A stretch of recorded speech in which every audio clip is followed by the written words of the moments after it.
is National Limb Loss Awareness Month, and tomorrow a group of amputees will meet with elected officials to talk about the unique challenges they face.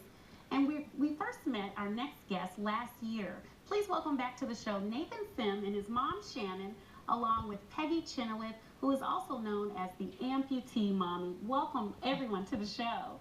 Hello. Thank you. How are you? Good. Now, Peggy, I want to start with you. You first experienced becoming an amputee after a freak accident. Tell me about that. Right. I was at my very first professional conference right out of college, and a computer fell on the top of my foot. Now, mind you, it was in 1998, so computers were considerably bigger than they are now.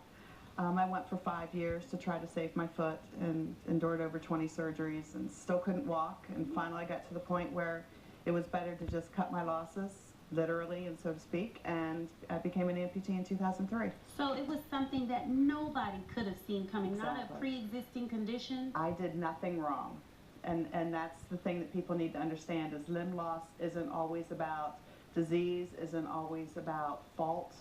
Most amputees are amputees because of just freak things happen in life. And the Amputee Coalition says it's not as uncommon as you may think. Tell me more about amputees in this country. There are 500 amputations every single day in this country.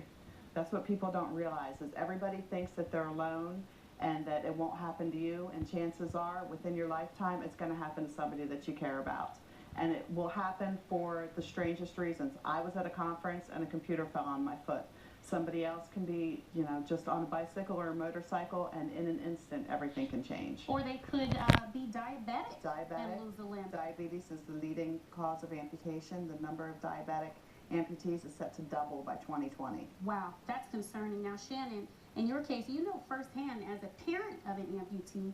Tell us about Nathan's condition for those who may not remember him the last time he was on the show. Nathan was born with what's called fibular hemimelia. So the fibular bone was completely missing, and his tibia was bowed and shortened, and he had 2 small little toes, and that was there. So that's what had to be amputated in order for him to lead a good life with a leg, a prosthetic leg. So he had his amputation when he was 1.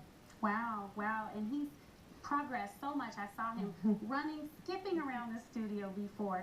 Tell us about the work that you're doing, because I understand you were in Florida with another amputee, but of the animal kind. Tell me about that. Who did you go see? Hi, Nathan. Winter? Did you go see a dolphin? Yes. We went to the... Busch Gardens. And Busch Gardens. We went to...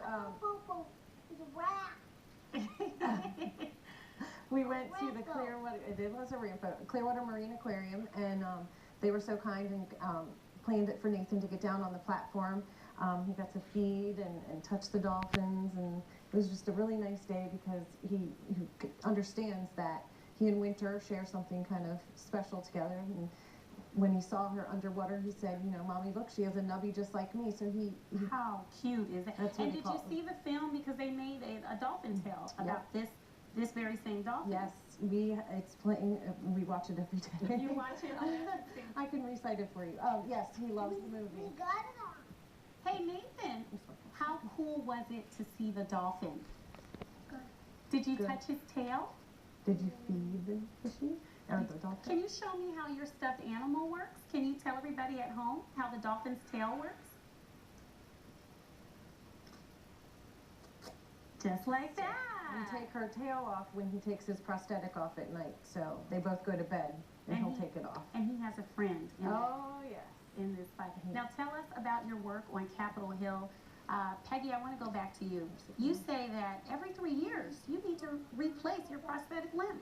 Absolutely. The prosthetics, the components last for about 3 to 5 years depending upon how active you are. They're very expensive. Many times I feel like I'm more disabled by my insurance company and having to go through their red tape than I am by the fact that I'm missing a leg. So we are going to Capitol Hill tomorrow to remind our elected officials that prosthetics are not a luxury, and that if you want people to get back to their normal lives and active and back to work and back to being moms and dads and active citizens, that we need to have the devices necessary to do that. And Shannon, a lot of parents complain about their kids growing out of shoes too quickly. But Nathan, since he's been here last, has already grown out of his last limb. Tell me about that. He is currently on his third leg in 2 years, and you know, like she was just mentioning, you have to keep up with it and to get the right resources that he needs and able to continue to grow with his prosthetic and lead a normal life, active-wise, and like every other 3-year-old. We have to, it is a fight, you know, making sure that he's covered, all the components He's are covered covered insurance-wise. you know, in the fiscal year. What if he needs a second leg?